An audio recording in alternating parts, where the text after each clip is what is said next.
Okay, question 6. Adding a record to a file again, but this time a sequential file. Now, whereas reading a serial file and adding an item to it is easy because all we did was trawl along the whole file, dumping it into a new one and then tacking our stuff on the end. Can't do that with a serial file. Okay. Oh, let me just scribble that out.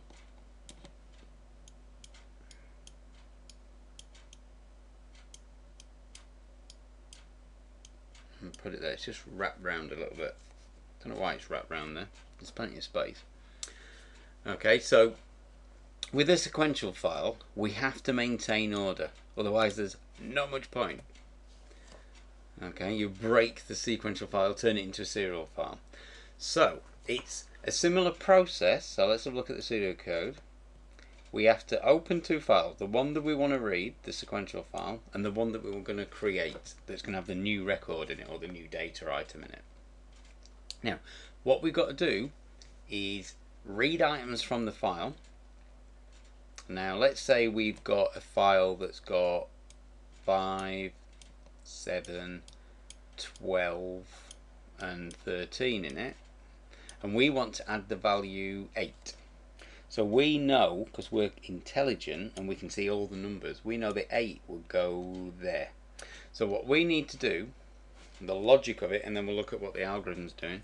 The logic of it would be reading the 5. Oh, it really doesn't like you doing that. Reading the 5, write it out. It's less than the number we want to insert. Reading the 7, it's less than the number we want to insert, write it out. Reading the 12, ooh, it's greater than the one we want to add to the file. So what we'll do now, add the 8, so we'll write that out, and then we can write out the 12, and then we can just dump the rest of the sequential file. Okay, so the 13 will go, and then whatever numbers exist after that.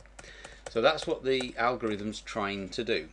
So we read in a number, and we say if the new number is less than that item, so that happened then when we read the 12 in, then we say write the new number out, write the item that we just compared it with, so that would be the 8 and the 12 will go, and then dump the rest of the file. If that isn't true, so let's say we were looking at the 5 at the start, we say okay then, else. Remember, else is where we go if a condition isn't true in an if. So if this isn't true, go to the else. We say okay then, write the item we just read in. So that's the 5. Go back round, get another item. So the 7. This isn't true again, so we go to the else, write the 7 out.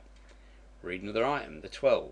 This becomes true, write out the 8, write out the 12, and then use the while loop, which we've seen already in the serial file reader, that will read and write out the remaining items.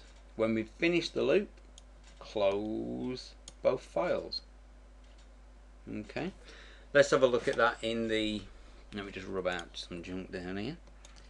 Let's have a look at that in the Python version.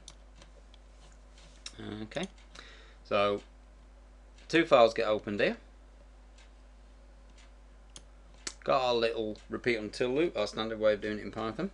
Read an item in, make sure it's not, we haven't finished, because if we got to the end of the file, come out and close the two files.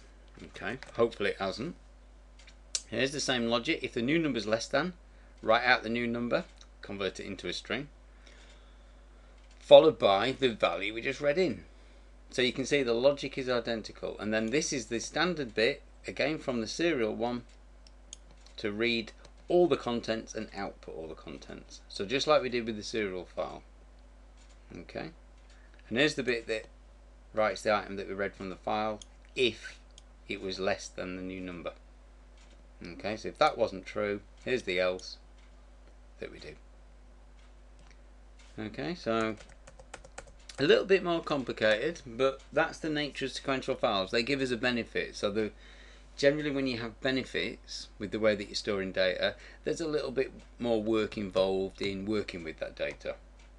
Okay, and the benefit we get from the sequential files is that they are stored in order, so we can do some more intelligent searching and some intelligent processing on them. Okay.